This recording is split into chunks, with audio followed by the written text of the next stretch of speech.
Picture this. You wake up before dawn in a cramped, freezing room that reeks of mold and unwashed bodies. Your breakfast is stale bread and water that might give you dysentery. And ahead of you lies another day at a job that's actively trying to kill you. Welcome to the medieval workforce, where workplace safety was a concept that wouldn't exist for another 700 years, and your life expectancy was roughly the same as a mayfly with a smoking habit. Today, we're diving into the absolute worst jobs medieval Europe had to offer. We're talking about careers where survival was the exception, not the rule, where your employment contract was basically a death warrant written in Latin. So grab your imaginary plague mask, because we're about to explore occupations that redefine the phrase hostile work environment. Let's start with one of the most glamorous sounding yet absolutely horrifying professions of the Middle Ages, the royal food taster. Now you might be thinking, wait, getting paid to eat fancy food at the king's table? Sign me up. Not so fast. This job was less fine dining experience and more involuntary Russian roulette with every meal. Royal food tasters existed for one reason only. Assassination was the medieval equivalent of a hostile corporate takeover, and poison was the weapon of choice for ambitious nobles who wanted to climb the social ladder over someone's very dead body. Your job as a food taster was brutally simple. Eat a portion of everything served to the king or queen before they touched it. Then wait and pray. Because if some enterprising duke had slipped arsenic into the roasted peacock or hemlock into the wine, you had about 15 to 30 minutes before you'd be writhing on the floor in agony while your internal organs shut down one by one. The truly horrifying part wasn't just the constant threat of poisoning, it was the variety of ways medieval toxins could kill you. Arsenic would cause violent stomach cramps, vomiting blood, and convulsions. Nightshade would send you into hallucinatory madness before paralysis set in. Hemlock would gradually paralyze you from the feet up while you remained fully conscious, feeling your own respiratory system fail. And the whole time, everyone around you would just be taking notes on how long it took you to die, so they'd know whether the food was safe. But wait, it gets worse. Even if you survived your shift, the long-term exposure to small doses of various poisons would accumulate in your body. Many tasters who avoided dramatic deaths at banquets instead suffered slow deterioration. Kidney failure, liver damage, neurological problems, chronic pain. Your reward for years of loyal service was essentially a body that had been pickled from the inside out. And if you ever refused to taste something because you suspected it was poisoned, that was treason. The penalty for treason was being hanged, drawn, and quartered, which somehow managed to be even worse than the poison. Now let's talk about a profession that combined terrible working conditions with psychological horror, the executioner's assistant. Everyone knows about the executioner himself, the hooded figure with the axe who carried out death sentences.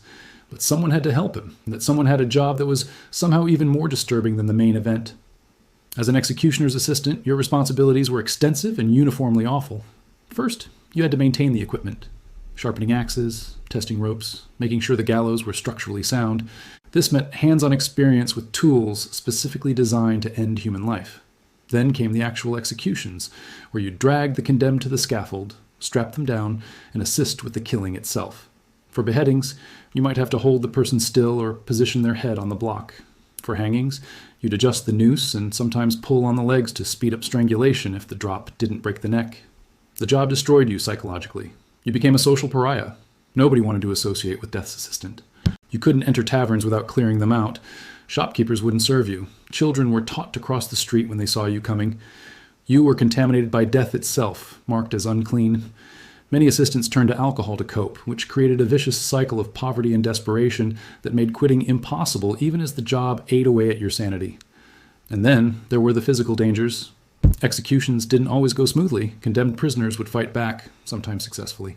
There are records of assistants being stabbed, beaten, or having their faces clawed by desperate prisoners making a final stand. Public executions attracted massive crowds, and if the execution went wrong, that crowd could turn into an angry mob.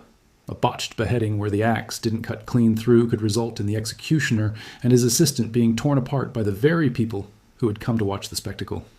Moving on to something that sounds almost mythical but was absolutely real, the human alarm clock, also known as a knocker-upper.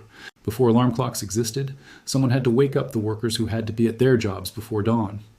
In medieval times, this evolved into one of the strangest and most dangerous professions imaginable. Knocker-uppers would walk through town in the dead of night, tapping on windows with long poles to wake specific people at specific times. Sounds simple enough, right? Wrong. Medieval towns were pitch black at night. No streetlights, no house numbers, no clear signage.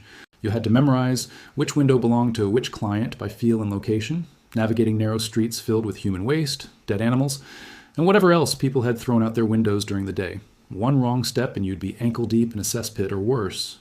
But the real danger was the people you encountered. The only folks wandering around medieval towns in the middle of the night were either up to no good or deeply disturbed. Thieves, assassins, drunks, and the genuinely insane all owned the darkness. As a knocker-upper, you were a walking target. You carried no weapons because being armed at night was itself suspicious. You were alone in the dark with a long pole that made you visible from a distance but was useless in a fight.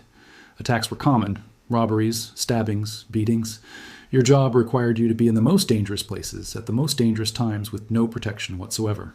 And if you woke the wrong person, if you accidentally rapped on a nobleman's window thinking it was a baker's, you could be arrested for disturbing the peace or worse, accused of attempting burglary.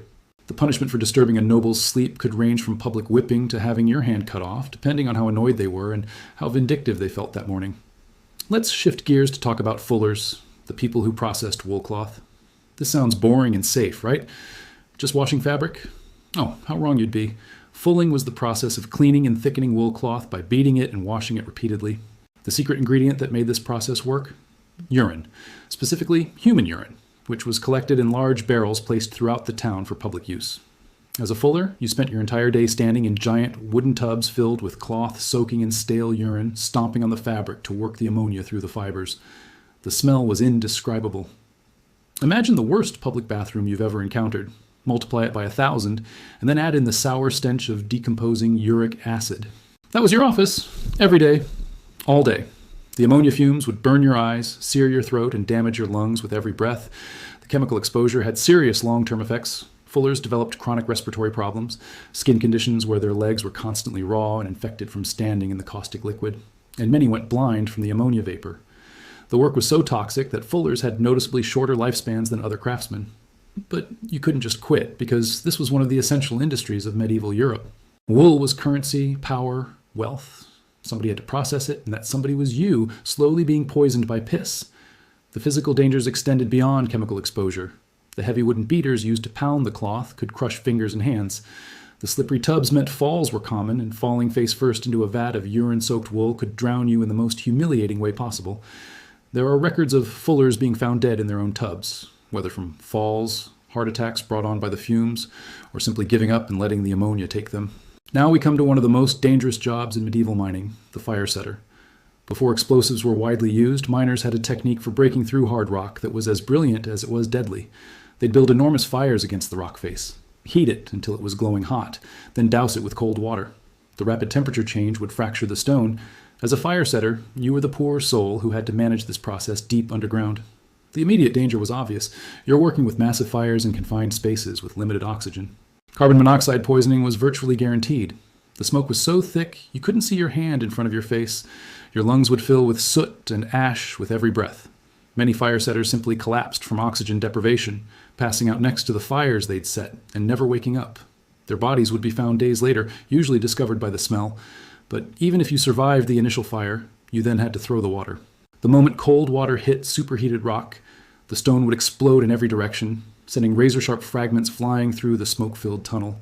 Fire setters wore minimal protection, maybe some leather armor if they were lucky. These stone shards would embed themselves in exposed skin, blind you, or slice open major arteries. The lucky ones died quickly from a shard to the throat. The unlucky ones would bleed out slowly in the dark, calling for help that wouldn't come because everyone else had already evacuated to avoid the explosion. And let's not forget about tunnel collapses. Weakening rock with extreme heat and then fracturing it with thermal shock is not exactly a recipe for structural integrity. Cave-ins were so common that fire setters developed a dark sense of humor about it. There are medieval mining songs that literally joke about being buried alive, because if you couldn't laugh about the certainty of your own violent death, you'd go insane. Speaking of insanity, let's discuss the medieval dungeon keeper. These weren't the romantic jailer figures you see in movies. Real dungeon keepers were responsible for maintaining underground prison cells that were essentially human storage units designed to break both body and mind. Your job was to keep prisoners alive long enough for their trial or execution, which meant descending into literal hell every single day. Medieval dungeons were built underground for a reason: out of sight, out of mind, and impossible to escape from. They were cold, damp, completely dark, except for your torch, and filled with human suffering in its rawest form. The smell alone was enough to make most people vomit. Unwashed bodies, human waste, infected wounds, death, decay. All of it concentrated in stone chambers with no ventilation. As a dungeon keeper, you'd develop chronic respiratory infections from the foul air. Many keepers lost their sense of smell entirely within the first year, which was actually a mercy. The prisoners themselves were dangerous. Desperate people do desperate things, and condemned prisoners had nothing left to lose. Attacks on dungeon keepers were frequent and brutal. Prisoners would hide in the darkness, waiting for you to come close enough, then strike with makeshift weapons or their bare hands. You might get a sharpened bone fragment to the eye, or hands around your throat from someone who decided that taking you with them was better than dying alone. Guards were supposed to protect you, but guards didn't like going into the dungeons any more than you did. Then there was the disease. Dungeons were breeding grounds for every pestilence medieval Europe had to offer. Typhus, dysentery, tuberculosis, and of course, the plague. These diseases spread through the prison population like wildfire, and as the person who had to enter those cells daily, you were guaranteed exposure. Many dungeon keepers caught diseases from prisoners and brought them home to their families, wiping out entire households. Your job didn't just kill you, it killed everyone you loved. Let's lighten things up slightly with a job that was dangerous in a completely different way. The jester or court fool. Now, you might think making jokes for a living sounds pretty safe. But medieval humor had one crucial difference from modern comedy. If the king didn't laugh, you might not live to see tomorrow. Jesters walked an impossibly fine line between entertaining and offending, and the margin for error was measured in heartbeats. Your job as a court jester was to amuse royalty, but also to deliver truths that no one else dared speak. You were expected to mock the king's enemies, criticize bad policies, and point out uncomfortable facts, all while making it funny enough that you didn't get executed. The jester's traditional immunity to punishment was a myth. While some jesters did enjoy protection, many others were imprisoned, tortured, or killed for jokes that landed wrong. One poorly timed quip about the queen's weight, one satirical song about a military defeat, one impression of the king that was a bit too accurate, and you'd find yourself in those dungeons we just discussed. The psychological pressure was immense. Imagine performing stand-up comedy where every heckle could result in your death, and your audience is a temperamental monarch with absolute power over your life. You had to read the room perfectly every single time. Was the king in a good mood today? Bad mood? Did he just receive terrible news? Is he planning a war? Each performance required you to gauge the political atmosphere, understand complex court dynamics, and deliver entertainment that was edgy enough to be interesting but safe enough to keep your head attached to your shoulders. And if you weren't funny enough, if the king grew bored with your act, you'd be dismissed, which in medieval terms often meant being thrown out with nothing, your reputation destroyed, unable to find work anywhere because you'd failed to amuse royalty. Many former jesters ended up as beggars or thieves, their specialized skills useless in any other profession. The lucky ones died quickly in the streets. The unlucky ones lived long enough to see their own children starving. Now we come to possibly the most tragically ironic profession, the medieval surgeon. These were people genuinely trying to help, working with the medical knowledge available at the time, and inadvertently killing more people than they saved. As a medieval surgeon, you performed amputations, removed arrows, treated wounds, and conducted procedures with tools that were barely sterilized and techniques that were based more on tradition than understanding. The irony was that your job was to prevent death, but you were surrounded by it constantly, operating on plague victims, treating soldiers with gangrene, attempting to cure the incurable. And you had no real protection. No gloves, no masks, no understanding of germ theory. You'd cut into infected flesh with your bare hands, blood and pus getting into every cut and scrape on your own skin. Infection was inevitable. Most medieval surgeons died from diseases they caught from their patients. The procedures themselves were nightmarish. Amputations were done with saws and no anesthesia beyond alcohol or opium if you were lucky. You'd have to hold down screaming patients while sawing through bone, then cauterize the stump with red-hot irons. The smell of burning flesh was your daily perfume. Arrow removal required pushing the arrow completely through the body rather than pulling it back out, causing catastrophic internal damage. Tree panning, drilling holes in skulls to relieve pressure, was done with hand cranks while the patient was awake and fully aware of what was happening. Your success rate was abysmal. Most patients died from blood loss, shock, or infection after surgery. You'd develop a professional detachment to cope with the constant death, but that detachment would isolate you socially. People feared and respected surgeons, but they also saw you as touched by death. Your hands had been inside dying bodies. You carried the stench of blood and decay. Children would be warned to stay away from you. And the guilt of knowing that your best efforts often made things worse would eat at you every single day. Let's talk about lime burners, people who produced quicklime for construction, leather tanning, and agriculture. This job combined chemical burns, toxic fumes, and explosive hazards into one spectacularly dangerous profession. Quicklime is calcium oxide, produced by heating limestone in massive kilns to temperatures over 1800 degrees Fahrenheit. As a lime burner, you spent your days feeding these kilns, monitoring the fires, and extracting the finished product. The heat was unbearable. Standing near a lime kiln was like standing next to the surface of the sun. Your skin would blister from the radiant heat, even from several feet away. Many lime burners developed severe heat exhaustion or heat stroke, especially during summer months. Dehydration was constant, and the only available water was often contaminated, leading to dysentery on top of everything else.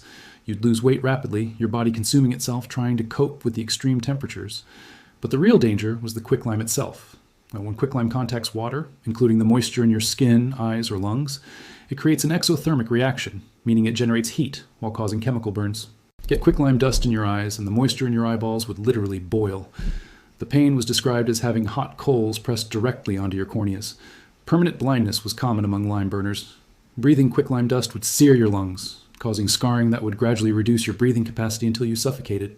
And here's where it gets even worse. If quicklime got wet unexpectedly, say from rain or underground water, it would explode.